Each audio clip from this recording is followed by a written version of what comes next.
नमस्कार, स्वागत है आप सभी का हमारी खास पेशकश सुपर मून में। मैं हूं आपके साथ डॉक्टर नुसरत परवीन सिद्दीकी। फरवरी माघ पूर्णिमा का चांद बहुत खास है। ये न केवल साल का सबसे नजदीकी सुपर मून है, बल्कि इतनी पास का सुपर मून अब 21 जनवरी 2023 को होगा। विज्ञान संचारिका सारिका घारू की माने तो पूर्णिमा या अमावस्या को चंद्रमा और पृथ्वी के बीच की दूरी घटते हुए उनके बीच की दूरी से 90% या 3,62,000 किलोमीटर से अधिक नजदीकी हो जाती है। चांद इतने नजदीक हो तो उसे सुपर मून कहा जाता है। 19 फरवरी को ये दूरी घटकर 3,56,761 किलोमीटर रह जाएगी। इसके बाद इससे कम दूरी का सुपर मून 21 जनवरी 2023 को होगा, जब यह दूरी 3,56,569 किलोमीटर होगी। सुपर मून माइक्रो मून की तुलना में 14% बड़ा और 30% अधिक चमकदार दिखाई देगा। देखिए हमारी रिपोर्ट। 2019 इस बार लगातार 3 सुपर मून के दीदार होंगे। 21 जनवरी को हमने पहला सुपर मून देखा। 19 फरवरी और 21 मार्च को भी सुपर मून दिखेगा। चंद्रमा काफी बड़ा और 30% ज्यादा चमकदार होंगे। सुपर मून के दौरान चंद्रमा पृथ्वी से 3,61,740 किलोमीटर या उससे कम दूरी पर आ जाता है। बाकी दिनों में चंद्रमा पृथ्वी से 4 लाख किलोमीटर या उससे अधिक दूरी पर होता है। खगोल विज्ञान में पृथ्वी के सबसे नजदीक रहने वाले चंद्रमा को सुपर मून कहा जाता है। सुपर मून को पेरिगी मून या बिग मून भी कहा जाता है। विज्ञान संचारिका सारिका घारू के अनुसार नए साल में दीदार होने वाले सुपर मून उन लोगों के लिए ज्यादा शानदार अवसर हैं जो पृथ्वी के उपग्रह चंद्रमा के बारे में जानना और अन्वेषण करना चाहते हैं। 19 फरवरी मार्च बहुत ही खास विशेष दिन है। वो इसलिए है क्योंकि अब हम देखने जा रहे हैं सुपर मून, जो कि बहुत ही एक अच्छी प्राकृतिक घटना है।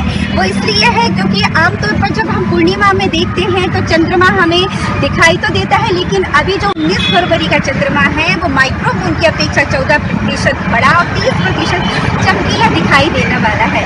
बाकी इसके बाद हम जो सुपर मून देखेंगे वो 2023 में देखेंगे। हमें 4 साल तक इंतजार करना पड़ेगा। और आमतौर पर हम देख रहे हैं कि जो अभी 19 फरवरी का सुपर मून है बहुत ही खास है। और खास इसलिए भी है कि उत्तरी देशों में बर्फबारी हो रही है और बर्फबारी के कारण इस बार का जो चंद्रमा है और जो सुपर मून है इसका नाम दिया गया है snow super moon. Snow super moon है और इस सुपर मून को अपने कैमरे में कैद करने के लिए मैं आप लोगों को कुछ टिप्स देना चाहूंगी। अगर आप सुपर मून को अपने मोबाइल में शूट करना चाहते हैं तो शहर के किसी ऐसे स्थान का चयन करें जहां पूर्व दिशा से उगते चंद्रमा को आसानी से देखा जा सके।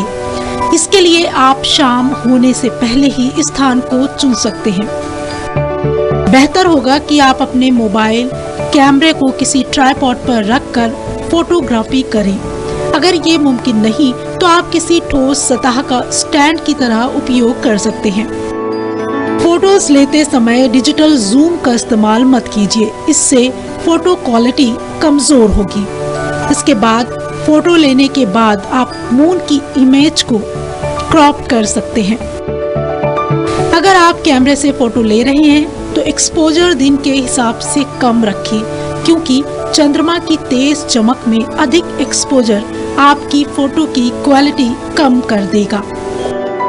21 जनवरी को चंद्रमा की दूरी पृथ्वी से 3,57,715 किलोमीटर, 19 फरवरी को 3,56,846 किलोमीटर और 21 मार्च को चंद्रमा पृथ्वी से तकरीबन 3,60,772 किलोमीटर की दूरी पर रहेगा। 19 फरवरी को चंद्रमा पृथ्वी के सबसे नजदीक होगा। चूंकि चंद्रमा का आकार वास्तव में गोलाकार नहीं बल्कि थोड़ा चपटा है, इसी वजह से पृथ्वी से इसकी दूरी घटती बढ़ती रहती है। जनवरी से मार्च तक लगातार हर पूर्णिमा को दीदार होने वाले सुपर मून लोगों के लिए यादगार अनुभव होगा। इससे पहले 14 दिसंबर 2016, 3 दिसंबर 2017 और 31 जनवरी 2018 को सुपर मून के दीदार हुए थे। और इसी सब पर आज हम चर्चा करेंगे। हमारे साथ विशेष मेहमान मौजूद है हमारे स्टूडियो में, पंडित अरविंद तिवारी जो कि ज्योतिषाचार्य, बहुत स्वागत है आपका। साथ है संयम श्रीवास्तव जो कि एस्ट्रोनॉमर है, बहुत स्वागत है आपका। सबसे पहले संयम, आपसे समझना चाहेंगे सुपरमून की जो बात हो रही है आज, किस समय दिखाई देगा, कितना बड़ा होगा, उसके बारे में थोड़ा विस्तार से। सर्वप्रथम मैं ये बताना चाहूँगा कि जो चंद्रमा है, यह जो सुपरमून का प्रोसेस है, यह एस्ट्रोनॉमिकल प्रोसेस ना होते हुए एस्ट्रोलॉजिकल प्रोसेस है। सर्वप्रथम 1979 में रिचर्ड नॉल नाम के व्यक्ति थे जो एक एस्ट्रोलॉजर थे, ज्योतिषाचार्य थे, जिन्होंने इस प्रोसेस के बारे में बताया था। सामान्यतः हमारी पृथ्वी के इर्द गिर्द एक ऑर्बिट में जो चंद्रमा घूमता है, इसका डिस्टेंस होता है 3,85,000 किलोमीटर। 3,85,000 किलोमीटर की जो दूरी होती है पृथ्वी से, यह चंद्रमा की सामान्य तौर पे होती है। ऑर्बिट में घूमते घूमते हमारे सूर्य के आसपास जितने भी ग्रह होते हैं सब ऑर्बिट में घूमते हैं, उसी प्रकार जितने उपग्रह होते हैं सब ऑर्बिट में घूमते हैं। तो ये जो ऑर्बिट होती है, ये ग्रह से एक निश्चित दूरी पे नहीं होती है, सामान्य दूरी पे नहीं होती है। कोई एक पॉइंट ऐसा होता है ऑर्बिट का जो केपलर के नियमों के मुताबिक ग्रह के पास में होगा, कोई एक पॉइंट होता है जो ग्रह से दूर होगा। तो जो ऑर्बिट होती है, जब उपग्रह या ग्रह घूमते घूमते उस निकट वाले पॉइंट पे आ जाता है, उसे हम बोलते हैं परिजी। अभी जो परिजी पे आ जाता है तब वो उस ग्रह के या उपग्रह के सबसे करीब होता है। उसी तरीके से घूमते घूमते जब दूर हो जाता है तो वो हो जाता है अपोजी। तो ये दो पॉइंट हम एस्ट्रोनॉमर्स के लिए काफ़ी महत्वपूर्ण हैं, क्योंकि जब परिजी पे कोई भी प्लैनेट आता है तो उसका असर या किसी भी सैटेलाइट का असर प्लैनेट पे देखने को मिलता है।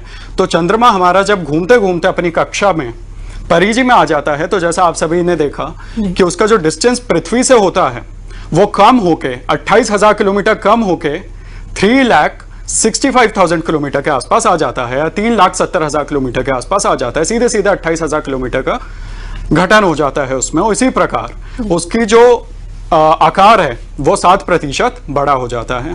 जब चंद्रमा घूमते घूमते हमसे दूर चले जाता है तो वो अपोजी पे आ जाता है, तब उसकी जो दूरी होती है पृथ्वी से वो 4 लाख किलोमीटर से भी ऊपर हो जाती है। तब वो चंद्रमा 14% छोटा नजर आता है हमें। तो परिजी पे जो मून होता है और जो पूर्ण आकार का चंद्रमा होता है, जो फुल फेज में मून होता है, उसे हम बोलते हैं सुपर मून। और ये सुपर मून की घटना जो है ये प्रतिवर्ष होती है, क्योंकि चंद्रमा घूमते घूमते कभी पृथ्वी के करीब आता है, कभी दूर हो जाता है।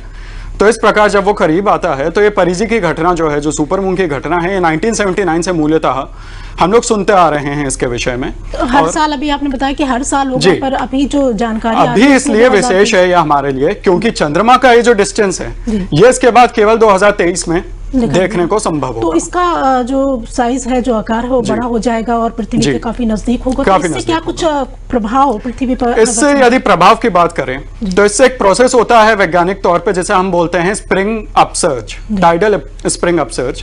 क्योंकि चंद्रमा जो होता है ये ओशंस में जो नदी होती है उसके पानी में लहरों का उफान का काम करता है। जो उफान आता है गुरुत्वाकर्षण बल की वजह से आता है चंद्रमा के। तो चंद्रमा जब पास आएगा तो स्वाभाविक तौर पे बात है, यदि न्यूटन के सिद्धांत की बात करें तो गुरुत्वाकर्षण बल भी जो है वो उसमें थोड़ा इजाफा महसूस किया जा सकता है, और जो लहरें होंगी वो जरूर उठेंगी। और इस तरीके से कुछ मिथक भी है जो इससे जुड़े हुए हैं। चलिए उसको भी समझेंगे। पर हमारे साथ पंडित जी हैं, उससे ज्योतिषाचार्य अरविंद तिवारी जी, उनसे समझ लेंगे कि ज्योतिषी दृष्टि से अगर देखें तो ये जो आज माघ पूर्णिमा की भी बात है और चंद्रमा काफी बड़ा हो जाएगा, पृथ्वी के काफी नजदीक होगा, उसको ज्योतिषी दृष्टि से देखें तो क्या कुछ महत्व है इसका? देखिए, आज का जो सुपर मून है उसको ज्योतिषी दृष्टि से विशेष तौर पर देखना होगा, क्योंकि चंद्रमा की जो मूलता राशि है वो है कर्क राशि। चंद्रमा का इस समय अश्लेषा नक्षत्र में गोचर हो रहा है। चंद्रमा अपनी राशि में गोचर कर रहा है, और इसके बाद अभी दोपहर के बाद से लगभग शाम के समय चंद्रमा जो है वो सिंह राशि में प्रवेश करेगा, जिस समय हम हमेशा मान के चलते हैं कि जब ज्योतिष सूर्य और चंद्रमा दोनों जब एक दूसरे के सम्मुख होते हैं तो फुल मून यानी पूर्णमासी होती है। पूर्णिमा, अमावस्या, सूर्य और चंद्रमा जब एक दूसरे के साथ आ जाते हैं तब अमावस्या होती है, चंद्रमा छुप जाता है। और सूर्य और चंद्रमा जब एक दूसरे के सम्मुख सप्तम भाव में इक्वल डिस्टेंस, ज्योतिष में हम लोग उसको डिग्री के हिसाब से बोलते हैं, कि जब दोनों के बीच में लगभग 13 से 14 डिग्री का फर्क होता है सामने, और 13 से 14 डिग्री का जब चंद्रमा होता है तब फुल मून यानी पूर्णिमासी होती है। अब इसका ज्योतिषी दृष्टि से हम देखें तो क्या असर पड़ेगा? देखिए, चंद्रमा हमेशा मन का कारक है। और आप देखेंगे कि जब भी पूर्णमासी होती है या फुल मून होता है, और खास तौर से इस तरह की जब घटना घटी जिसको हम सुपर मून या एक बहुत विलक्षण घटना कहते हैं, तो खास तौर से ऐसे लोग जिनकी कुंडली में चंद्रमा बेहद कमजोर स्थिति में है, अर्थात जो कि मानसिक रूप से बहुत ज्यादा परेशान होते हैं, आप देखेंगे कि उनका व्यवहार आपको लगभग बदला सा मिलेगा। बहुत सारे लोग ऐसा कहा जाता है, बड़ी रिसर्च हुई है ज्योतिष में इस आधार पे, आप देखेंगे कि जब भी फुल मून होता है या पूर्णमासी होती है उस समय आत्महत्या का जो प्रतिशत है, कई लोग डिप्रेशन में बहुत तेजी से आते हैं, क्योंकि मानसिक अवसाद बहुत तेजी से बढ़ता है। मानसिक अवसाद बहुत तेजी से बढ़ेगा तो लोग डिप्रेशन में आएंगे, और इस डिप्रेशन के चलते बहुत सारे लोग आत्महत्या जैसी कुप्रवृत्ति की ओर भी अग्रसर होते हैं। तो हमको खास तौर से जब भी सुपर मून आता है या इस तरह की चीज घटना घटती तो हमको बचना चाहिए, और इसका हमारे देश में हर चीज पर प्रभाव पड़ता है। आप देखें हमारे यहाँ जब भी सुनामी या बड़े टाइडल्स यानी ज्वार भाटे जैसी कोई चीज होती है, खासतौर से आप देखेंगे कि भूकंप जैसी स्थितियां निर्मित होती हैं या बड़ी बड़ी जो प्राकृतिक आपदाएं जब आती हैं, तो उसमें पूर्णमासी या इस तरह के सुपर मून के समय भी इस तरह की घटनाएं बहुत घटती हैं। तो हमको ज्योतिषी दृष्टि से इस बाबत ध्यान रखना चाहिए कि क्या इसका किन चीजों पे असर पड़ेगा। मैं आपको एक चीज और बतलाना चाहूंगा इसी में जोड़ के कि देखिए, जब भी सुपर मून या इस तरह की चीजें घटती हैं तो हमारे देश की इकोनॉमी पर भी उसका बड़ा असर पड़ता है। ये ज्योतिषी आधार पर मैं बतला रहा हूं।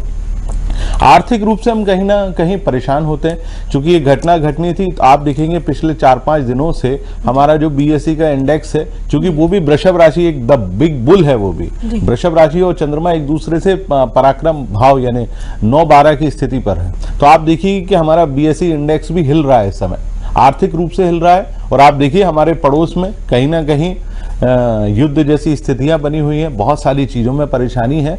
तो मैं ये ज्योतिष की रूप से हमारे देश की जनता और हमारे इस लोकप्रिय न्यूज चैनल डीएनएन के माध्यम से हमारे जितने भी दर्शक हैं जो सुन पा रहे हैं हमको, हम ये बतलाना चाहते हैं कि भाई ये जो सुपर मून है, थोड़ा सा सावधानी आप बरतेंगे तो मुझे लगता है बेहतर परिणाम अवश्य मिलेगा। बिल्कुल संयम, आपने एक बात कही थी कि समुद्र में उठने वाले जो ज्वार हैं उसका भी असर कहीं ना कहीं दिखाई देगा। समझे, अगर जैसा कि पंडित जी ने भी कहा कि भूकंप या डिजास्टर जैसी संभावनाएं भी क्या इस के चलते बढ़ सकती हैं? जी बिल्कुल। 1979 में ही रिचर्ड नोल ने यह कहा था कि सुपर मून के आने से सबसे बड़ी जो आशंका होती है वो होती है भूकंप यानी अर्थक्वेक की। और 2011 में उन्होंने बोला था एक काफी बड़ा सुपर मून आया था, इसी तरीके का एक पेरिजी हुआ था जब चंद्रमा हमारे लगभग 3,60,000 किलोमीटर की दूरी पे आ गया था। तो तब एक अर्थक्वेक हमें नापने में मिला था लैटिन अमेरिका में, जिसका रिक्टर स्केल पे पैमाना था 9.1। तो काफी लोगों ने यह माना कि सुपर मून की वजह से भूकंप या जो ज्वार भाटा है, जो सुनामी है, वो भी आ सकता है। परंतु वैज्ञानिक तौर पे यदि मैं बताऊं तो अभी इसकी कोई पुष्टि नहीं हुई है इस बात की। जी बिल्कुल, टाइडल अपसर्ज होता है, क्योंकि टाइड आम दिनों पे भी यदि आप देखेंगे तो चंद्रमा जैसे अपने फुल फेज में होता है या पृथ्वी के आसपास होता है, पूर्णिमा का जो चांद होता है, तब जो टाइड्स होती है, जो ज्वार होते हैं, वो ज्यादा होते हैं कंपैरेटिवली आम दिनों के मुकाबले। बाकी यदि आप देखेंगे सुपर मून के समय पे तो ये जो टाइड होता है ये बढ़ जाता है, इसलिए हम इसे बोलते हैं स्प्रिंग अपसर्ज। अपसर्ज का मतलब उफान, ऊपर की ओर आना। जो स्प्रिंग होता है, स्प्रिंग का मतलब यहाँ पे स्प्रिंग सीजन का आना नहीं होता है, स्प्रिंग का मतलब होता है कि ऊपर आना।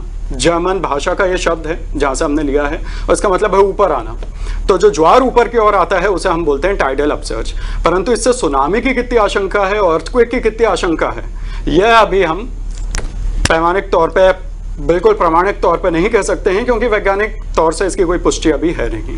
तो आम जनजीवन पर अगर समझना चाहें कि जैसा कि और समय क्या रहेगा, आज जो बात हम कर रहे हैं सुपर मून की, तो उसको देखने का समय, क्योंकि इसका देखने का सबसे अच्छा समय जी यदि मैं ग्रीनविच मेरिडियन टाइम के हिसाब से बताऊं तो हमारे भारत में 3:53 PM पे आफ्टरनून में सबसे अच्छा समय होगा जब चंद्रमा पेरिजी पे सबसे क्लोजेस्ट होगा डिस्टेंस पे, जो होगा 3,68,000 किलोमीटर, 800 किलोमीटर।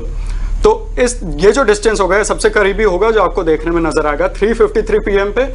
उसके बाद भी चंद्रमा का डिस्टेंस करीब तक रहेगा 7 बजे तक, करीब करीब शाम के 7 बजे 6 बजे यदि आप घर से निकलते हैं चंद्रमा की ओर देखते हैं तो चंद्रमा में आपको नेकेड आई से देखेंगे थोड़ा सा संभव नहीं है देख पाना, बट यदि आप कैमरे से फोटोग्राफ लेते हैं, टेलीस्कोप के माध्यम से देखते हैं, तो आपको चंद्रमा के आकार में थोड़ा सा अंतर जरूर समझ आएगा। तो इसमें जैसा कि आपने कहा कि सीधी आंखों से अगर देखना तो कहीं कहीं क्या इस पर भी किसी तरह का कोई असर पड़ सकता है डायरेक्ट, जैसा कि जी डायरेक्ट कोई असर नहीं पड़ेगा, क्योंकि चंद्रमा का जो आकार है वो 7% ज्यादा बड़ा होगा अपने नॉर्मल आकार से। तो नॉर्मली जो उसका हम देखते हैं चंद्रमा, उसे 7% का अंतर आएगा, जो आंखों के लिए देख पाना थोड़ा संभव नहीं है, क्योंकि हमारी आंखों से हमें वो लगभग वैसा ही दिखेगा जैसे हम उसे रोज देखते आए हैं। परंतु यदि आप कैमरे या टेलीस्कोप के माध्यम से या बाइनोक्यूलर्स के माध्यम से देखते हैं तो काफी अच्छा दृश्य आपको दिख सकता है। बिल्कुल। पंडित जी, आपसे समझना चाहेंगे राशियों के हिसाब से क्या कुछ रहेगा, क्या कुछ असर, कोई प्रभाव इसका पड़ सकता है, और अगर दोष की बात करें तो उसके लिए क्या कुछ उपाय किया जा सकता है? बिल्कुल, मैं आपको बताऊं, देखिए चंद्रमा का गोचर कर्क राशि से सिंह राशि की ओर हो रहा है, तो आप देखेंगे कि जिन राशियों से चंद्रमा लगभग कमजोर स्थिति में है, खासतौर से दो चीजों को आप बहुत ध्यान से देखिए। इस समय हमारे दो बड़े प्लेनेट, खासतौर से गुरु की हम बात करें तो गुरु वृश्चिक राशि में गोचररत है, और वहीं यदि हम शनि की बात करें तो शनि धनु राशि में गोचररत है। शनि और गुरु को हम यदि ध्यान से देखें तो अभी वर्तमान की जो स्थितियां हैं, गुरु चंद्रमा से जो शनि है वो छठे भाव में है अभी की स्थिति में। दोपहर 5 बजे के आसपास हम देखेंगे तो वो अपनी स्थितियों को परिवर्तित करेगा, परंतु शनि और गुरु से चंद्रमा का इस प्रकार से गोचर देश और दुनिया में बहुत सारी चीजें लेकर आएगा। यदि हम विभिन्न राशियों की बात कर ले, हर राशि पर इसका प्रभाव बहुत अलग तरीके से पड़ना है। सबसे पहले हम बात कर लें तो मेष राशि की बात करते हैं। ज्योतिष में जो सबसे पहली राशि यानी जिसका स्वामी मंगल होता है, मेष राशि। तो मेष राशि के लिए वर्तमान इस समय ठीक नहीं है, लेकिन शाम 5 बजे से जब सुपर मून और बढ़ेगा, जैसा कि आपने बताया कि 3:53 के आसपास जो है वो बहुत अच्छी तरीके से हमको दिखाई देगा, तो ठीक उसी समय चंद्रमा का गोचर जो है, आप उसको आकाशीय स्थिति में देखें। हमारे यहाँ आकाश में जो है नक्षत्रों की स्थिति होती है, और चंद्रमा हर राशि से ट्रेवल करता हुआ जाता है, तो ट्रेवल करता हुआ वो सबसे पहले पहुंचेगा सिंह राशि में। तो मेष राशि के लिए ये स्थिति काफी बेहतर होगी। यदि आप कोई शुभ कार्य करने जा रहे हैं तो मुझे लगता है कि आपके लिए शुभ फलदायक होगा। वहीं हम बात कर लेते हैं वृषभ राशि के लिए, तो चंद्रमा का गोचर अब 3rd हाउस से 4th हाउस की तरफ हो रहा है, अर्थात बिना वजह आपके काम में ऑब्स्ट्रक्शन यानी बाधाएं उत्पन्न होंगी, और मानसिक रूप से परेशानी आपकी बढ़ सकती है, सुख में कमी आ सकती है। बात करते हैं हम तीसरी राशि यानी मिथुन राशि की, तो मिथुन राशि से चंद्रमा का गोचर 2nd हाउस से 3rd हाउस यानी पराक्रम भाव में जा रहा है, बहुत शुभ स्थिति में जा रहा है। तो आपको आज यदि कोई काम करना है सुपर मून की स्थिति में, तो आज का दिन आपके लिए बहुत बेहतर और शुभ परिणाम अवश्य लेकर आएगा। हम बात कर लेते हैं अगली राशि यानी कर्क की, क्योंकि कर्क राशि का स्वामी चंद्रमा ही अपनी राशि से निकलकर सिंह में प्रवेश कर रहा है। तो सिंह कर्क राशि वालों के लिए ये समय सामान्य है, कोई बहुत बेहतर परिणाम नहीं लाएगा, लेकिन मानसिक अवसाद की स्थिति खास तौर से कर्क राशि वालों के लिए बहुत ज्यादा बनेगी, तो आपको सावधान रहने की बहुत ज्यादा आवश्यकता है। हम बात कर लेते हैं सिंह राशि वाले जातकों की, तो सिंह राशि के लिए अभी समय ठीक नहीं है, लेकिन दोपहर होते होते चूंकि चंद्रमा का गोचर उनकी राशि में होगा, तो कहीं ना कहीं एक मानसिक प्रसन्नता का भाव उनमें अवश्य बनेगा, प्रसन्न होंगे और कामकाज में आ रही बाधाओं से मुक्ति मिलेगी। वहीं हम बात कर लेते हैं कन्या राशि। देखिए कन्या राशि से चंद्रमा का गोचर अब 12वें भाव में हो रहा है। मानसिक रूप से तनाव रहेगा, अवसाद की स्थिति रहेगी, खर्च बढ़ेगा, और खास तौर से स्वास्थ्य को लेकर परेशानियां उत्पन्न हो सकती हैं। बात करते हैं तुला राशि को लेकर। तुला राशि से चंद्रमा का गोचर अब 4थे 10th भाव से 11th भाव की तरफ हो रहा है, तो बड़ा शुभ है तुला राशि वालों के लिए। वही हम बात करते हैं वृश्चिक राशि वाले जातकों के लिए, तो उनके लिए भी कहीं ना कहीं ये सुपर मून एक अच्छा संकेत अवश्य लेकर आएगा।